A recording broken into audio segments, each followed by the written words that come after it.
Hey, welcome. Today, we're diving into something that, pretty much every single language learner runs into. It's that massive gap between knowing the words and actually speaking them. We're going to talk about how to unlock that confidence to finally connect. I mean, you've totally been there, right? Your brain is just firing on all cylinders. You have the perfect sentence ready to go. You know it's right. And then you open your mouth and nothing. Just crickets. Or maybe you stumble or the wrong thing pops out. It is just the most frustrating feeling in the world. So let's actually put a name to this feeling. We're going to call it the confidence gap. Yeah, that's it. It's that little bit of space, or sometimes a huge canyon, between what you know in your head and what you can actually manage to say out loud.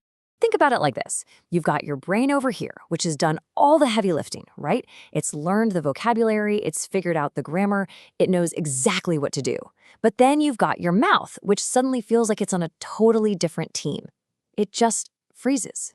And that little internal tug of war, that is the confidence gap in action.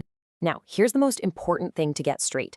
This is not a knowledge problem. Seriously, it's not that you aren't smart enough or you haven't studied hard enough. You've got the goods. The real issue here is just delivery. It's all about how you get that information from your brain out into the world through your voice. Okay, so if it's a delivery problem, how do we fix it? How do we build that bridge? Well, the answer is actually surprisingly simple, but it's really, really powerful. It means we have to start looking beyond the words themselves. And here it is. This is the key. You have to shift your focus. So instead of just stressing about which words to use, you start concentrating on how you say them. We're talking about your tone and your pronunciation. This is the secret sauce, you know? It's what turns a boring old list of vocabulary into real, flowing communication.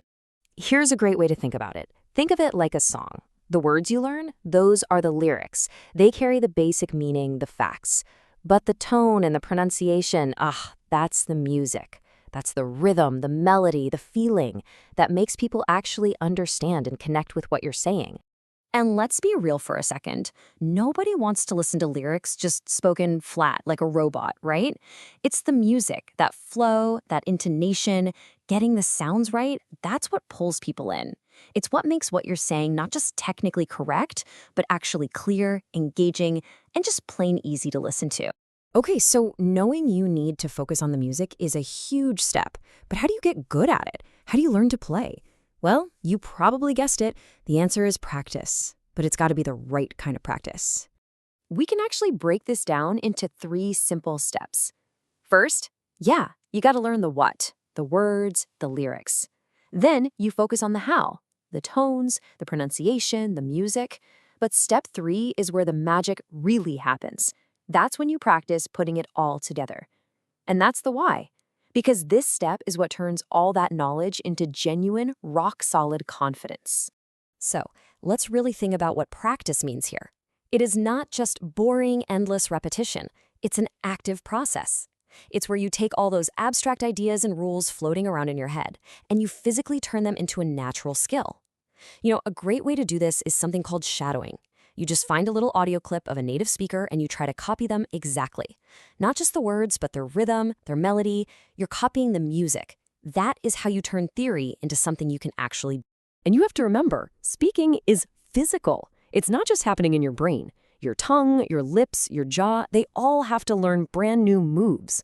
So think of practice like you're taking your mouth to the gym. You're literally building muscle memory so that the right sounds start to come out automatically without you even having to think about it. So what's the big payoff for all this practice? What do you get out of it? Well, it's all about mastering those first few crucial moments of any conversation. The moments that really set the stage for everything that comes next. And the reward is immediate. The goal isn't to be perfectly fluent overnight, of course not. It's about being able to handle the basics with some swagger. It's about walking up to someone and introducing yourself, clearly, asking a simple question without freezing up. These are the absolute building blocks for making a real human connection. Please, please, please remember this. This is so important. You are going to make mistakes. You're going to have an accent. And that is 100% okay. The point of all this hard work isn't to sound like a flawless, perfect native speaker from day one. That's just an impossible goal, and it will only stress you out. Because the real goal, the whole reason we even bother to learn another language, is this. It's about connection. It's about being understood and about understanding someone else. It's about sharing a joke or an idea or just a simple moment. And connection, it never requires perfection. It just requires a little bit of confidence and clarity. So I'm just going to leave you with this one thought. When you start focusing on the music and not just the lyrics, and when you practice for connection, not for perfection, you're setting yourself up for that next opportunity. So what amazing conversation, what new friendship, what incredible experience is just sitting there waiting for you to start it with your next confident hello.